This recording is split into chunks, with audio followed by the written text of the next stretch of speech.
नमस्कार विद्यार्थी मित्रांनो, आपण सायन्सचा 13वा लेसन बघतोय अवर डाईट म्हणजे आपला आहार. यामध्ये राजू आजारी पडल्यानंतर त्याला आईने दहीभात खाऊ घातला. हा दहीभात कसा घातला, किती सॉफ्ट होता, का घातला,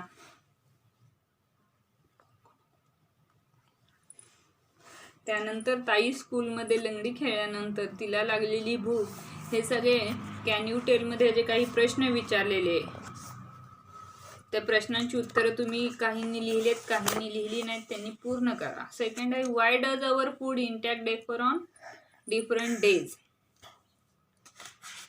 प्रत्येक दिवशी आहार जास्त कमी का होत असतो.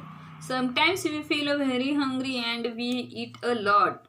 एखाद्या दिवशी आपल्याला भूक जास्त लागते. That day our food intake is a more. तेव्हा आपण भरपूर जेवतो. At some other time we do not feel so hungry and we eat a very little.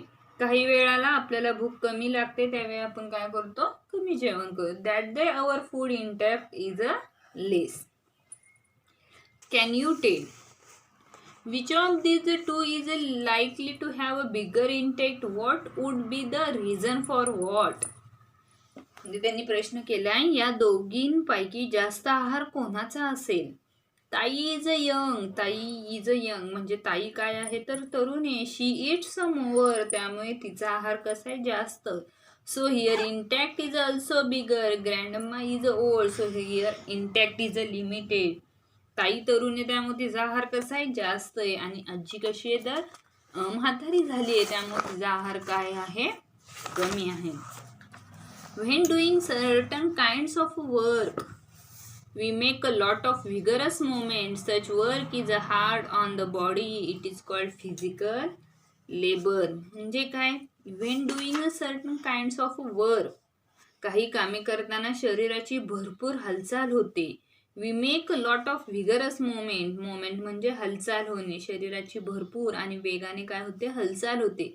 Such work is a hard on the body, शरीराला भरपूर कष्ट पडतात. It is called physical labour, आणि त्यालाच आपण काय म्हणतो तर अंग मेहनतीचे काम.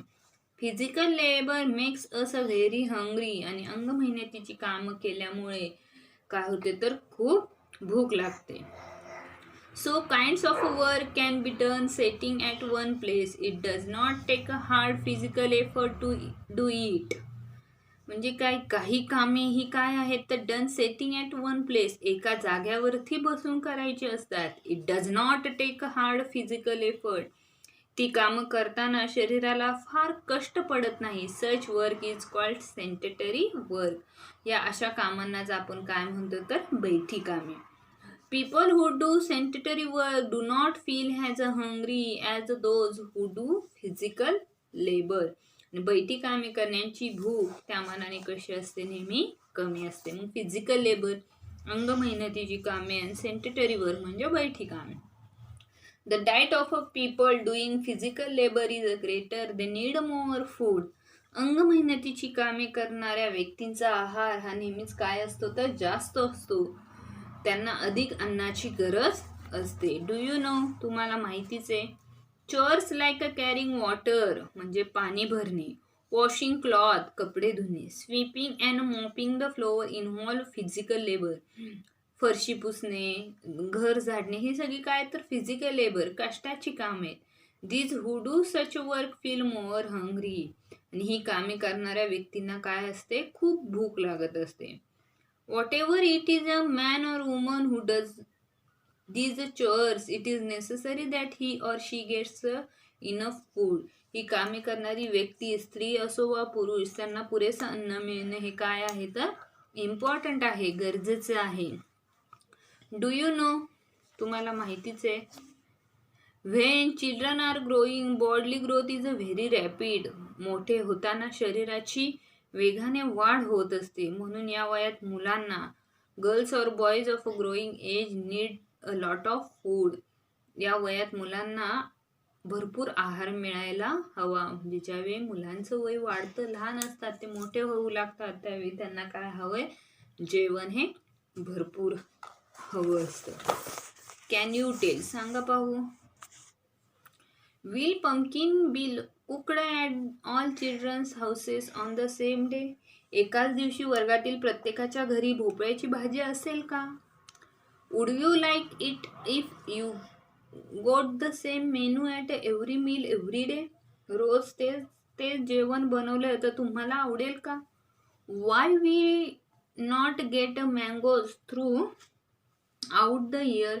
आंबे आपल्याला वर्षभर का मिळू शकत नाहीत? तर हाही प्रश्न तुम्ही लिहिणार आहात आज. होमवर्क आहे तो. Can you tell? प्रत्येकाच्या घरात रोजच भोपळ्याची भाजी नसते. प्रत्येकाच्या घरात रोज ते एकच जेवण नसते. आणि मँगो आपल्याला वर्षभर का मिळत नाही? तर ते सीझननुसार फ्रूट येणार आहे. प्रत्येक सीझनलाच वर्षभरातल्या एका सीझनलाच ते फ्रूट येत असतं, त्यामुळे ते त्या सीझनलाच मिळतं.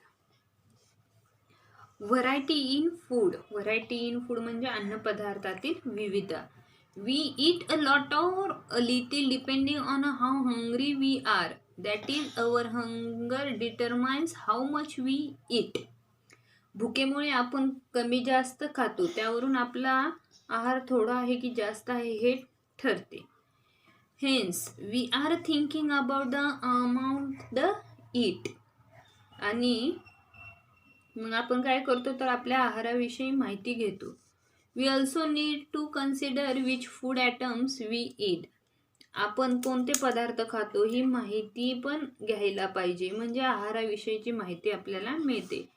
Different people include different items of food in their diet. निरनिराळ्या लोकांच्या आहारात निरनिराळे अन्नपदार्थ असतात. What would be the reason for that?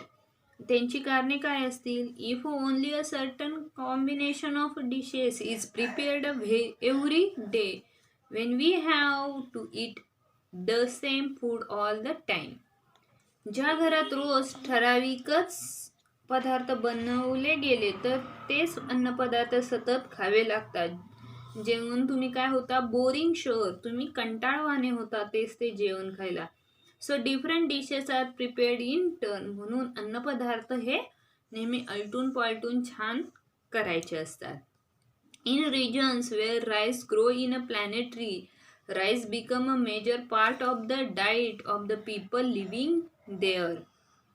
जिथे भात भरपूर पिकतो तेथील लोकांच्या खाण्यात भात जास्त प्रमाणात असतो. तर काही भागात ज्वारी. इन अ रिजन वेअर ज्वारी और बाजरा आर अ मेजर क्रॉप. तर काही ठिकाणी ज्वारी आणि बाजरी ही जास्त प्रमाणात पिकली जाते. Including more bhakris in their meals. आणि त्यामुळे काय होतं तर भाकरी बनवली जाते. In certain regions wheat is the major crop. People in those regions eat more chapatis. तर काही भागांमध्ये व्हीट म्हणजे गव्हाचं प्रमाण जास्त असतं, त्यामुळं काही भागांमध्ये काय बनवली जाते? Chapati. Fish is available in plenty in the C.